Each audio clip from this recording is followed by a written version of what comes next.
नमस्कार, मी पंजाब डक. आज आहे 13 ऑगस्ट 2025 आणि मी आलो आहे साकूरमध्ये संगमनेर तालुक्यामध्ये साकूर या ठिकाणी गणरंग ट्रॅक्टरचा एक शेतकरी मेळावा आयोजित केला आहे. आणि या ठिकाणी आलो आणि या संगमनेर तालुक्यातून आल्याच्यानंतर या भागातल्या शेतकऱ्याला अंदाज देणार आहे, कारण की हे संगमनेर अहिल्यानगरमधलं आहे, म्हणून या ठिकाणच्या शेतकऱ्याला असा अंदाज देणार आहे.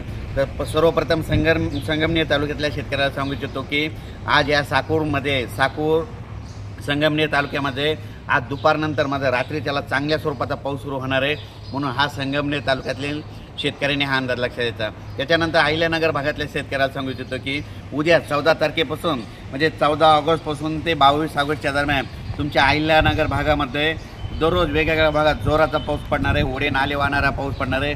इतक्या दिवस तुम्हाला अहिल्यानगर भागामध्ये पावसानं ओढ दिली होती, पण हे जे 14 ऑगस्टपासून जे उद्यापासून पाऊस सुरू होणार आहे ते 22 ऑगस्टच्या दरम्यान सगळीकडे ओढे नाले वाहतील. नंतर तसेच इथलं निळवंडे धरण, त्याच्यानंतर या धरणाचं पाणी देखील सोडावं लागणार अशी परिस्थिती निर्माण होणार आहे. त्याच्यानंतर राज्यातल्या सर्व शेतकऱ्याला सांगू इच्छितो की आज आहे 13 ऑगस्ट 2025. पूर्व विदर्भाकडे आजच बऱ्याच ठिकाणी रिमझिम पावसाला सुरुवात होणार आहे. म्हणजे सांगायचं झालं तर चंद्रपूर, इकडे नांदेड जिल्हा, त्याच्यानंतर अकोला जिल्हा, अमरावती, यवतमाळकडे आजच दुपारनंतर ठिकठिकाणी रिमझिम पावसाला सुरुवात होणार आहे. त्याच्यानंतर 14 तारखेला उद्याच्याला आणखीन तो पाऊस पुढं सारखं मराठवाड्यापर्यंत येणार आहे, म्हणून हा अंदाज लक्षात घ्यायचा. त्याच्यानंतर राज्यात सांगायचं झालं तर म्हणजे सगळ्यात महत्त्वाचं उत्तर महाराष्ट्रामध्ये काय झालं, अहिल्यानगर झालं, नंदुरबार झालं, धुळे जिल्हा, नाशिक जिल्हा, जळगाव जिल्हा, पारोळा तालुका, चाळीसगाव तालुका या शेतकऱ्याचे फोन आले आमच्याकडे पाऊस कमी आहे. तर त्यांच्यासाठी सर्वप्रथम आनंदाची बातमी, तुमच्याकडं 15 ऑगस्टपासून ते 22 ऑगस्टच्या दरम्यान मुसळधार पाऊस पडणार आहे. ठिकठिकाणी ओढे नाले वाहणारा पाऊस या 8 दिवसामध्ये पडणार आहे, म्हणून हा अंदाज लक्षात द्यायचा. राज्यातले सर्व शेतकऱ्याला सांगू इच्छितो की त्याच्यानंतर आपण मराठवाड्याकडे वळू.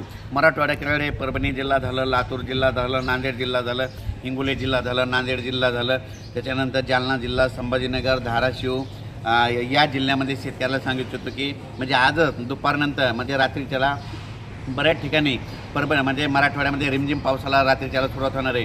पण उद्या 14 पासून तो पाऊस आणखीन वाढत जाणार आहे. 14ला उद्याच्याला मात्र मोठा पाऊस सुरू होणार आहे, म्हणून हा अंदाज लक्षात द्यायचा. त्याच्यानंतर पश्चिम महाराष्ट्राकडे वळू. पश्चिम महाराष्ट्रातल्या सर्व शेतकऱ्याला सांगू इच्छितो की तुमच्याकडे देखील म्हणजे उद्या 14 ऑगस्टपासून ते 22 ऑगस्टच्या दरम्यान दररोज वेगवेगळ्या भागात जोराचा पाऊस पडणार आहे, ओढे नाले वाहणारा पडणार आहे, म्हणून हा अंदाज लक्षात येत आहे. त्याच्यानंतर आपण काय करू, विदर्भामध्ये बुलढाणा जिल्हा, अकोला जिल्हा, अमरावती, त्याच्यानंतर वाशिम, हिंगोली या जिल्ह्यातल्या, यवतमाळ या जिल्ह्यातल्या शेतकऱ्याला सांगू इच्छितो की तुमच्याकडं म्हणजे 14 ऑगस्टपासून ते 22 ऑगस्टच्या दरम्यान खूप पाऊस पडणार आहे. तुमच्या लाभ क्षेत्रामध्ये जे धरणं आहेत म्हणजे येलदरी धरण, सिद्धेश्वर धरण, खडकपूर्णा हे धरणं ह्या पावसामध्ये ह्यामध्ये 30 ऑगस्टपर्यंत भरून त्याचं पाणी सोडावं लागणार आहे, म्हणून ह्या अंदाज लक्षात घ्यायचा. त्याच्यानंतर हा पाऊस मुंबई पडणार आहे, नाशिक देखील पडणार आहे. मुंबई, नाशिक, इगतपुरीमध्ये खूप पडणार आहे. त्याच्यामुळं उत्तर महाराष्ट्राकडे जास्त असल्यामुळं परत काय होणार आहे, गोदावरी नदीला पूर येणार आहे. पूर आल्यामुळे त्याचं पाणी जायकवाडीकडे जाणार आहे, जायकवाडीचं धरणाचं पाणी परत सोडावं लागणार आहे, म्हणून ह्या अंदाज लक्षात येतात. त्याच्यानंतर राज्यातल्या शेतकऱ्याला सांगू इच्छितो की महाराष्ट्रामध्ये असा काही भाग आहेत, काही असे तालुके आहेत बघा. म्हणजे इथं आता मी या संगमनेरमध्ये इथून कोपरगाव तालुका, त्याच्यानंतर राहता, शिर्डी या भागामध्ये काय झालं, अहिल्यानगर भागामध्ये पाऊसच पडलेला नाही. फक्त पाऊस पडला तर फक्त पिकाला जीवदान धरणाला पडलेला आहे. पण त्या शेतकऱ्यासाठी अंदाज सांगू इच्छितो, शिर्डी, कोपरगाव, राहता, श्रीरामपूर, नेवासा या अहिल्यानगर भागातल्या शेतकऱ्याला सांगू इच्छितो की आता जे उद्याचा पाऊस येणार आहे म्हणजे आज रात्रीच्याला आणि उद्या 14 ऑगस्टपासून जे येणार आहे तुमच्या अहिल्यानगर भागात खूप पाऊस पडणार आहे. जे तालुके वंचित राहिले पावसातून त्याच्यात देखील हे पाऊस चांगला पडणार आहे, म्हणून हा अंदाज लक्षात घ्यायचा. सगळ्यात महत्त्वाचं सांगायचं झालं तर तुम्हाला सांगतो, जे जळगाव जिल्हा झालं, धुळे जिल्हा झालं, नंदुरबार जिल्हा झालं, पारोळा, तिकडं रावेर म्हणजे काय झालं, तिकडल्या भागामध्ये पावसात या 15-20 दिवसामध्ये पडला, पण रिमझिम पडला शेतकऱ्याला. त्या शेतकऱ्याला सर्वप्रथम आनंदाची बातमी सांगतो, उद्या 14 ऑगस्टपासून तुमच्याकडं म्हणजे उत्तर महाराष्ट्राकडे खूप मोठा पाऊस पडणार आहे, ओढे नाले वाहणारा पडणार आहे. जे छोटे तळे असतील त्याच्यामध्ये पाणी येणार आहे, म्हणून हे लक्षात येतात. त्याच्यानंतर जळगाव जिल्ह्यामध्ये पलपूर, कन्नड भाग, त्याच्यानंतर वेरूळ, अजंठा तिकडल्या शेतकऱ्याचे फोन आले, सिल्लोडच्या शेतकऱ्याचे फोन आले, आम्हाला पाऊस कमी आहे. तर त्या शेतकऱ्याला सांगितलं की तुमच्याकडे देखील चांगल्या स्वरूपाचा पाऊस पडणार आहे, म्हणून हा अंदाज लक्षात येतात.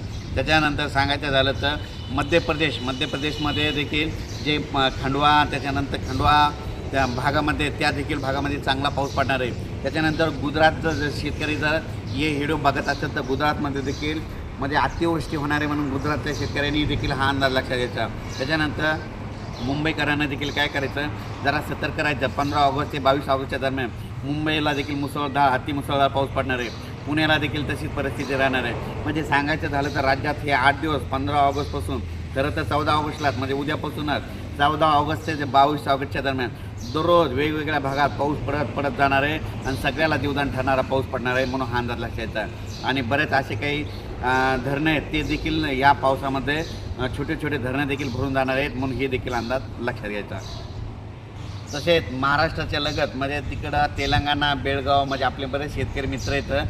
त्या तेलंगणातल्या शेतकऱ्याला सांगू इच्छितो की तुमच्याकडं म्हणजे आजच त्या पाऊस सुरू होईल. त्याच्यानंतर कर्नाटकमध्ये देखील आज देखील पाऊस सुरू होणार नाही. त्याच्यानंतर मंगसुळी, कोल्हापूर, सातारा, सांगली, सोलापूर, पंढरपूर म्हणजे हे पाऊस सांगायचं झालं तर त्याच्यानंतर बीड जिल्ह्यामध्ये हे सगळ्यात जास्त पाऊस पडणार आहे म्हणून बीड जिल्ह्यातल्या शेतकऱ्यासाठी आनंदाची बातमी. कारण की बीड जिल्ह्यामध्ये आता जे छोटे छोटे तळे काही राहिले असते भरायचे ती देखील ह्या पावसामध्ये भरून जाणार आहे म्हणून खास करून हे अंदाज लक्षात यायचा. सांगायचं झालं त्या 30 ऑगस्टपर्यंत राज्यात चांगला पाऊस पडणार आहे म्हणून हा अंदाज लक्षात यायचा. अचानक वातावरण बदल झाला तर लगेच एक मेसेज दिला जाईल. धन्यवाद.